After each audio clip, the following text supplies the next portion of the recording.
بسم الله الرحمن الرحيم الحمد لله والصلاة والسلام على رسول الله أما بعد. Nous allons parler à présent de la lecture du Coran après le Fatiha dans la salat. Sachant qu'il est recommandé de réciter un passage du Coran en plus de le Fatiha, et ce dans les deux unités de Al-Fajr ainsi que les deux premières unités de Dhahr, Asr, Maghrib et Isha. Les savants sont unanimes sur cette recommandation, et cette unanimité a été évoquée par Ibn Sirin, Ibn Qudama, Al-Nawawi et Shawkani. Abu Huraira, qu'Allah l'agrée, a dit: et je vous ai fait entendre volontairement ce que le prophète sallallahu alayhi wa sallam nous a fait entendre. Cependant, sachez que quiconque récite au minimum al-Fatiha, alors sa prière est valide. Et quiconque récite quoi que ce soit en plus, alors cela est meilleur. Rapporté par Bukhari et Muslim. Voyons à présent quelle était la récitation du prophète sallallahu alayhi wa sallam dans chacune des prières. Tout d'abord, Salat al-Fajr. Il est recommandé d'allonger la récitation dans cette salat. Et tel est l'avis de la majorité de l'Malikiyya, le Shafi'iyya et le Hanabila. Et la sunna, c'est de réciter les longues sourates de l'Mufassal, c'est-à-dire entre Qaf et Ad-Duha. Le Hanafiyya parle de 40 à 60 versets, tandis que d'autres parlent de 60 à 100 versets. Wallahu a'lam. Mais cela dit, il est une sunna de prolonger la récitation dans Salat al-Fajr, et ce, avec unanimité des quatre écoles juridiques, Malikiyya, Shafi'iyya, Al-Hanabila ou Al-Ahnaf. Et Ibn al-Qayyim a cité le consensus des savants là-dessus dans son commentaire sur Sunan Abi Daoud. Il est rapporté dans le hadith, d'après Abu Barzah, que le prophète sallallahu alayhi wa sallam récitait dans le Fajr entre 60 et 100 versets, rapporté par Bukhari Muslim. Tout comme il est rapporté d'après Jabir ibn Samura, qu'Allah l'agrée, que le prophète sallallahu alayhi wa sallam récitait dans le Fajr Surat al-Waqi'ah, ainsi que ce qui y ressemble en longueur. Et Surat al-Waqi'ah, pour info, fait plus ou moins 3 pages, plus ou moins 100 versets. Il est rapporté d'après Jabir ibn Samura que le prophète sallallahu alayhi wa sallam récitait dans Salat al-Fajr Qaf ou al-Qur'an al-Majid, ainsi que ce qui y ressemble en longueur, sachant que cela était considéré pour certains d'entre eux comme étant un allègement. Et qu'en est-il à présent de cette invocation de l'Qunut que certains font dans Salat al-Fajr? Réponse: cela n'est pas légiféré selon Al-Hanafiyya ou Al-Hanabila.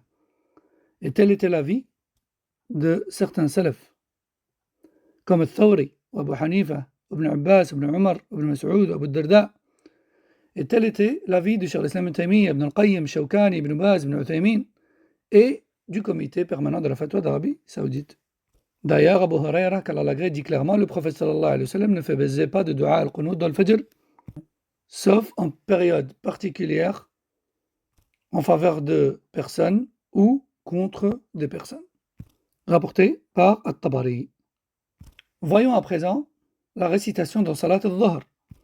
Certains savants disent qu'il est recommandé dans Salat al-Dhahr de réciter les sourates de moyenne longueur de l'Mufassal, c'est-à-dire les sourates de moyenne longueur entre Qaf et Ad-Duha, Ad-Duha non comprise. Et tel était l'avis de l'Hanabila, de l'Hanafiyya, et tel était l'avis de Cheikh Ibn Baz Ibn Uthaymin rahimahullah. Il a rapporté d'après Jabir ibn Samura que le prophète sallallahu alayhi wa sallam récitait dans Salat al-Dhahr et dans Salat al-Asr was-Sama'i wat-Tariq, ainsi que was-Sama'i dhati al-Buruj, et ce qui y ressemble. Il est rapporté également d'après Jabir ibn Samura que le prophète sallallahu alayhi wa sallam récitait dans al-Dhahr wal-Layli idha yaghsha, et dans l'Asr pareil. Par contre, dans al-Fajr, bien plus long. Ça, c'est le premier avis, à savoir les moyennes longueurs de Al-Mufassal. Il y a un deuxième avis qui dit non, dans Salat al-Dhahr, on récite les plus longues de Al-Mufassal, un peu comme dans le Fajr. Et tel était l'avis de la majorité parmi le Hanafiyya ou le Malikiyya ou le Shafi'iyya.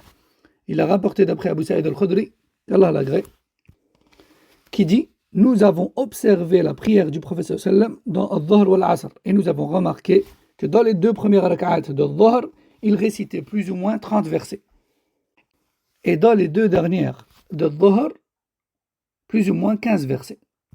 Ensuite, pour la prière de l'Asr, il faisait la moitié de tout cela. C'est-à-dire plus ou moins 15 dans les deux premières rak'at et plus ou moins 7 dans les deux dernières. Rapporté par Muslim. Troisièmement, la récitation dans Salat al-Asr. Il est recommandé dans Salat al-Asr de réciter les moyennes de l'Mufassal. Et tel est l'avis de la majorité, parmi le Hanafiyya, le Shafi'iyya et le Hanabila. Il est rapporté d'après Jabir ibn Samura que le prophète sallallahu alayhi wa sallam récitait dans Dhuhr wal-layli idha yaghsha. Et dans l'Asr, plus ou moins pareil, si ce n'est qu'il faisait dans Dhuhr 2 fois plus long que dans l'Asr. Rapporté par Muslim. Toujours d'après Jabir ibn Samura, il dit, le prophète sallallahu alayhi wa sallam récitait dans Dhuhr wal-Asr was-sama'i dhati al-buruj was-sama'i wat-tariq et ce qui y ressemble. Quatrièmement, la récitation dans le Maghrib. Il est recommandé dans Salat al-Maghrib de réciter les plus courtes de l'Mufassal, c'est-à-dire de Duha an-Nas. Et ceci est l'avis des 4 écoles juridiques, le Hanafiyya, le Malikiyya, le Shafi'iyya et le Hanabila. Il est rapporté d'après Abu Huraira, qu'Allah l'agrée, que le prophète sallallahu alayhi wa sallam allongeait les 2 premières rak'at de Dhuhr et il allégeait les 2 dernières. Tout comme il accomplissait l'Asr un peu plus léger que cela, et concernant le Maghrib, il récitait les plus courtes de l'Mufassal, c'est-à-dire de Duha an-Nas. Et concernant l'Isha, il récitait les moyennes, et dans Al-Subh, il récitait les plus longues de l'Mufassal. Rapporté par Al-Nasa'i, Ahmad, et authentifié par Al-Nawawi dans le Majmou', Cheikh al-Islam ibn Taymiyyah a dit dans Iqtida' Sirat al-Mustaqim, la chaîne de transmission de ce hadith est authentique selon les conditions de Muslim. Et bien d'autres imams l'ont authentifié également. Voyons à présent la récitation dans Salat al-Isha. Il est recommandé dans Salat al-Isha de réciter les moyennes de l'Mufassal. Et ce, selon l'avis des 4 écoles juridiques, le Hanafiyya, le Malikiyya, le Shafi'iyya et le Hanabila. Voici donc pour ce qui est à réciter dans les salawat. Et nous verrons, Inch'Allah Ta'ala, prochainement pour ce qui est de la manière de lire dans les salawat. هذا والله أعلم وصلى الله وسلم على نبينا محمد وعلى آله وصحبه والسلام عليكم ورحمة الله وبركاته